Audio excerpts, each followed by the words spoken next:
What makes someone extraordinary at something? It's not always talent. Sometimes it's the way they approach the work when nobody is paying attention. And history is full of people who proved it. Step 1. Respect the craft. Leonardo da Vinci could spend hours studying how water moved around an object, how light fell across a face, how muscles connected beneath the skin. He wasn't doing it because someone asked him to. He was obsessed with understanding. And that obsession showed up in his work. Because when you treat something casually, you notice the obvious. When you respect it, you start seeing what everyone else misses. Step 2. Become obsessed with the fundamentals. Look at Michael Jordan.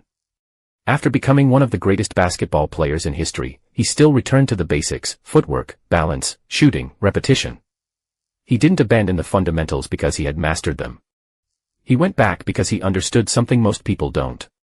The higher you climb, the more important the foundation becomes. And this isn't just sports.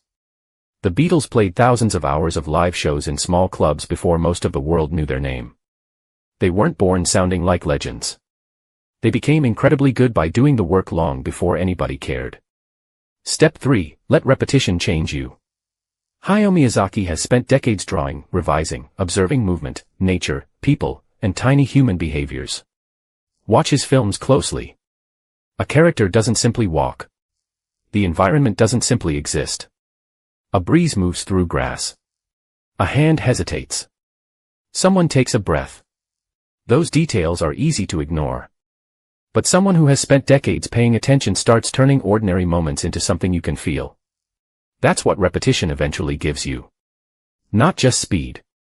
Sensitivity. You begin noticing things other people don't even see. And then there's the part nobody wants to hear. You have to stay when it stops being exciting. J.K. Rowling was rejected by multiple publishers before Harry Potter found a publisher. Stephen King threw the early manuscript of Carrie into the trash before his wife retrieved it and encouraged him to continue. The world remembers the breakthrough. It rarely remembers the uncertainty before it. That's the illusion of exceptional people. We see the finished work and imagine the person must have known they were going to succeed. They usually didn't. They simply kept working without that guarantee. And that's the real difference. Anyone can work when they're inspired. Anyone can practice when they're improving quickly. But if you can keep refining the same thing when the excitement disappears, when nobody notices, when you're still not very good, that's when something begins to change. You stop waiting to feel talented.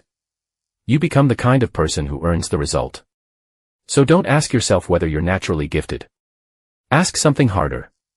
Can you care about something long enough to become someone different at it? Because greatness rarely announces itself while you're creating it. At first, it looks like repetition. Then obsession. Then discipline. And one day, people look at what you've made and call it talent. They just weren't there for the years that created it.